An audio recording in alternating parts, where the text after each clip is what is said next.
nuk jemi larg në aspektin e të shkruarit të dispozitave ligjore apo të parafrimit të legjislacionit të Republikës së Shqipërisë me Bashkimin Evropian. Jemi shumë afër, ashtu siç e tha dhe zonja Ballanca, ne jemi larg apo disi larg në respektimin e atyre të drejtave të shkruara. Nëse ne do t'i vendosim thjesht në letër, në vitin 2017, më lejoni që të bëj një parantezë, u ndryshua kodi i procedurës penale. Dhe deri në nga vitin 1994 deri në vitin 2017 kishim një sistem që në letër ishte akuzator, por që realisht ishte inkuizitor.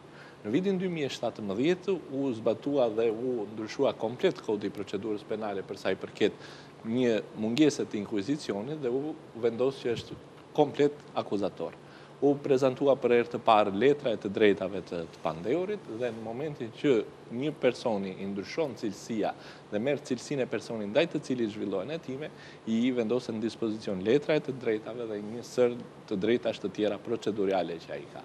Por sa i zbatohen këto në rastin konkret, këtu le për të dëshiruar. Le për të dëshiruar jo vetëm në prokuroritë e rretheve që janë prokurori të largta, por edhe në prokurorinë e kryeqytetit apo prokurorinë e Durrësit apo ndonjëherë edhe në prokurorinë e posaçme.